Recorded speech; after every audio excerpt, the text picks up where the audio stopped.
Hello दोस्तों, मैं राजेश। मेरे YouTube चैनल बाजार बाइवर में आपका स्वागत है। दोस्तों, आज की जो वीडियो होने वाली है, ये वीडियो फंडामेंटल एनालिसिस की है, जिसमें हम सीखेंगे कि किसी स्टॉक्स की हम फंडामेंटल एनालिसिस किस प्रकार करते हैं। वही चलते हैं। यदि आपको किसी स्टॉक्स की फंडामेंटल एनालिसिस करनी है, तो फंडामेंटल एनालिसिस के लिए उस कंपनी की बहुत सारे डाटा चाहिए, जो कि आपको कंपनी अपनी डेटा खुद प्रोवाइड करती है। और हर 3 महीने में कंपनी अपनी रिपोर्ट निकालती है, जो कि सेबी के रूल के अकॉर्डिंग उन्हें निकालना पड़ता है। और हर 1 साल में कंपनी अपना एक एनुअल रिपोर्ट निकालती है। यदि आपको रिसेंट का डाटा चाहिए, तो वह आपको क्वार्टरली रिपोर्ट में मिल जाती है। और यदि आपको ओवरऑल डाटा चाहिए, तो वह कंपनी की एनुअल जो रिपोर्ट होती है, उसमें आपको मिल जाएगी। सबसे पहले आपको जिस भी कंपनी की फंडामेंटल एनालिसिस करनी है, तो आपने उस कंपनी की एनुअल रिपोर्ट को डाउनलोड कर लेनी है। यह रिपोर्ट आपको NSE और BSE की वेबसाइट पर मिल जाती है, या जिस भी कंपनी की आप एनुअल रिपोर्ट डाउनलोड करना चाहते हैं, वह रिपोर्ट उस कंपनी के वेबसाइट की इन्वेस्टर रिलेशन वाले सेगमेंट में आपको मिल जाएगी। एनुअल रिपोर्ट के द्वारा कंपनी की सारी इंफॉर्मेशन आपको एनुअल रिपोर्ट में मिल जाएगी। यहीं पर आपको सारा डाटा मिल जाएगा। एक कंपनी की एनुअल रिपोर्ट बहुत ज्यादा बड़ी होती है। उसके अंदर कंपनी की बैलेंस शीट होती है, उसके अंदर क्वार्टरली रिजल्ट देख सकते हैं, उसके शेयर होल्डिंग का पैटर्न देख सकते हैं, कैश फ्लो देख सकते हैं, कैश फ्लो स्टेटमेंट देख सकते हैं, और भी बहुत सारे डाटा आप उसमें देख सकते हैं। जब आप एक स्टॉक्स की एनालिसिस करते हैं, तो कुछ इंपॉर्टेंट चीजें जो आपको एनुअल रिपोर्ट में देखनी चाहिए, उसका स्टॉक्स की एनालिसिस करते टाइम उसको देखनी है। तो सबसे पहले आपको कंपनी की मार्केट कैप देखनी है। मान लेते हैं कि आपको रिलायंस या किसी और कंपनी की मार्केट कैप देखनी है, तो गूगल में मार्केट कैप रिलायंस सर्च करना है। मार्केट कैप के द्वारा ही हमें यह पता चलता है कि कंपनी कितनी बड़ी है। कंपनी जितनी बड़ी होगी, रिस्क उतना ही कम होगा, क्योंकि यहाँ पर यदि रिस्क कम है तो रिटर्न्स भी कम होता है। मान लीजिए किसी कंपनी की मार्केट कैप कम होगी, तो वहां पर रिस्क बढ़ जाती है और रिटर्न्स भी बढ़ जाएगा।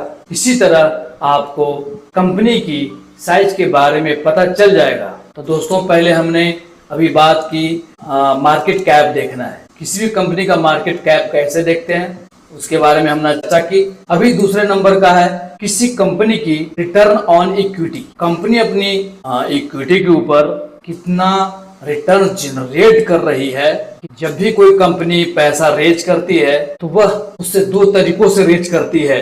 नंबर 1, डेप्ट लें, और दूसरा कंपनी अपनी इक्विटी को बेचे और उससे पैसा रेज करे। तो जब कंपनी अपने शेयर बेचकर इन्वेस्टर से जो पैसा रेज किया है, इसको इक्विटी कहा जाता है। और इस पर कंपनी कितना रिटर्न जनरेट कर रही है, यह हमें जानना बहुत जरूरी है। यह जनरली 50% से ज्यादा हो सकता है, लेकिन कुछ कंपनियों में डिफरेंट हो सकता है। एक कंपनी की रिटर्न और इक्विटी जितना ज्यादा होगा, उतना ही अच्छा होगा। नंबर 3, हमें ये देखना है कि रिटर्न ऑन कैपिटल एम्प्लॉयड कितनी है। कंपनी के पास 2 तरीकों से पैसा आता है। एक होता है अपनी इक्विटी बेचकर, और जो दूसरा होता है वो होता है कर्ज लेकर। मान लीजिए किसी कंपनी ने इक्विटी भी सेल किया है और साथ साथ लोन भी लिया है। तो अगर हमें यह जानना है कि अपना इक्विटी और अपना लोन दोनों को मिलाकर जो कंपनी के पास पैसा है, उस पर कंपनी कितना रिटर्न्स जनरेट कर रही है, तो उसके लिए हमें उसका रिटर्न ऑन कैपिटल एम्प्लॉयड देखना है। किसी कंपनी की रिटर्न ऑन कैपिटल एम्प्लॉयड जितनी ज्यादा होगी, उतना ही बेटर होगा। उसके बाद नेक्स्ट, जो कि आपको हर कंपनी में देखनी चाहिए, वो है डेब्ट इक्विटी रेशियो। मान लीजिए कंपनी ने बहुत सारा लोन ले रखा है, तो वह कंपनी आपके लिए बहुत ज्यादा रिस्की होगा। पहली बात तो यह है कि कंपनी ने जो पैसा लोन में ले रखा है, उसका इंटरेस्ट देना पड़ेगा।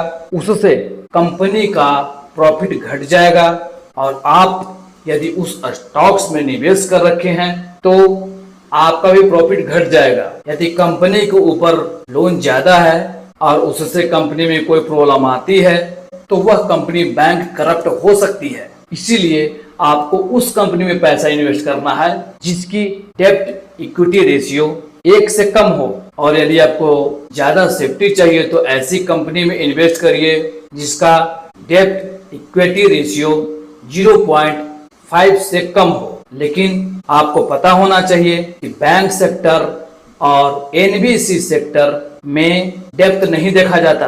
अभी चलते हैं नेक्स्ट की अगले की बात करते हैं, जो कि है डिविडेंड यील्ड फंड्स। यदि आप म्यूचुअल फंड्स में पैसा लगाना चाहते हैं लेकिन ज्यादा रिस्क लेने के लिए आप तैयार नहीं हैं, तो आप डिविडेंड फंड्स यील्ड्स में निवेश या कहें तो इन्वेस्ट कर सकते हैं। डिविडेंड यील्ड्स फंड्स के तहत उन कंपनियों में इन्वेस्ट किया जाता है जो काफी ज्यादा डिविडेंड देती है। सेबी की तरफ से कहे गए क्लाइंट्स के अनुसार इन फंड्स को आपने एसेट्स का कम से कम 65% डिविडेंड यील्ड देने वाले शेयरों में निवेश करना होता है।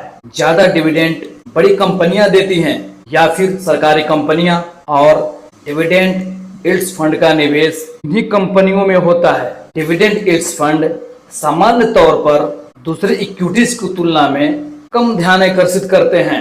इन्वेस्टर्स का इन फंड्स पर ज्यादा ध्यान नहीं होने के कारण यह है कि इसमें ज्यादा रिटर्न्स नहीं होता। लेकिन इसमें अच्छी बात यह भी है कि बाजार के किसी गिरावट की स्थिति में इनमें काफी सुरक्षा आपको मिलती है, क्योंकि बहुत ज्यादा गिरावट इन फंड्स में नहीं आती। डिविडेंड फंड्स के द्वारा ज्यादातर एफएमसीजी कंपनियां, फाइनेंशियल सर्विसेज और हेल्थ केयर जैसे स्टॉक्स में पैसा लगाया जाता है। डिविडेंड जो कि एक प्रकार की कंपनी में मिलने वाली हिस्सा होता है जिसे समय समय पर कंपनी अपने निवेशकों को देती है। ऐसे इन्वेस्टर्स जो लगातार इनकम की तलाश करते हैं उनके लिए इस प्रकार के फंड्स बहुत ही बेटर है। फंडामेंटल एनालिसिस में जो नेक्स्ट आता है वह है करेंट रेशियो। कंपनी को अपनी एसेट्स और लायबिलिटीज को बैलेंस करके चलाना पड़ता है। हमें इस बैलेंस का करेंट रेशियो के द्वारा पता चलता है। यह रेशियो इन्वेस्टर्स को बताता है कि कितनी करेंट एसेट है, उसकी करेंट लायबिलिटीज के कंपैरिजन में, इस रेशियो को वर्किंग कैपिटल रेशियो भी कहा जाता है। Current ratio is equal to current assets divide by current liabilities. Current assets यानी कि कैश, अकाउंट रिकवरेबल्स कंपनी को कस्टमर के द्वारा मिलने वाला पैसा, और प्रीपेड एक्सपेंसेस जो कि कंपनी ने ऑलरेडी पे कर दिए हैं, यानी ऐसे एसेट्स जो कि 1 साल में कैश के बराबर में बदले जा सकते हैं। करंट लायबिलिटीज जो 1 साल में कंपनी को पे करनी है, जैसे कि short term dept, current portion of long term डेप्ट, यानी कि लॉन्ग टर्म डेप्ट का वह पार्ट जो कंपनी को अगले 1 साल में पे करना है। अकाउंट्स पेबल यानी कि कंपनी को अपने सप्लायर को पैसे देने हैं। करेंट रेशियो की इंपॉर्टेंट बातें, यदि यह रेशियो 1 के बराबर है तो इसका मतलब यह है कि कंपनी एक अच्छी फाइनेंशियल स्थिति में है, और यदि यह रेशियो 1 से ज्यादा है तो कंपनी एक अच्छी फाइनेंशियल स्थिति में है। यह रेशियो हाई होना अच्छी बात है, लेकिन ज्यादा हाई भी नहीं होना चाहिए, क्योंकि यदि यह रेशियो बहुत ज्यादा हाई है तो इसका मतलब यह है कि कंपनी ने अपने पास ज्यादा या कहें तो एक्सेस पैसा रखा है, जिसके इसको वो आसानी से अपने एक्सपेंसेस के लिए यूज कर सकते थे। और यदि यह रेशियो 1 से कम है तो इन्वेस्टर को ऐसी कंपनियों में इन्वेस्ट नहीं करना चाहिए, या कहें तो बचना चाहिए इन्वेस्ट करने से। इस रेशियो को हमेशा लॉन्ग टर्म एंगल से देखना चाहिए। मतलब यह है कंपनी का ट्रेंड एनालिसिस करना जरूरी होता है। तो आज की जो मेरी वीडियो थी फंडामेंटल एनालिसिस पर आधारित थी, जो कि मेरे समझ से मुझे जितना ज्यादा पता था उतना मैंने इस वीडियो में समझाने की कोशिश किया। अभी जो मेरा नेक्स्ट वीडियो आएगा उसमें यह हुआ कि सीधे अभी हम लोग चलेंगे चार्ट पर, और मैं आपको समझाऊंगा कि उसमें स्टॉक्स का सिलेक्शन करेंगे हम लोग, कंपनियों का हम लोग सिलेक्शन करेंगे, उसका फंडामेंटल एनालिसिस करेंगे ऑन चार्ट पर। दोस्तों, अगर ये वीडियो आपको अच्छी लगती है तो आप इसे ज्यादा से ज्यादा देखें, और जिन भाइयों को इस वीडियो की या इस तरह की एनालिसिस की समझने की जरूरत है उनको शेयर करें और ज्यादा से ज्यादा वीडियो को लाइक करें और मेरे चैनल को एक सब्सक्राइब जरूर कर दें ताकि आगे भी मैं जो वीडियो बनाता रहूं आपके पास इसका नोटिफिकेशन सबसे पहले मिले। जय हिंद।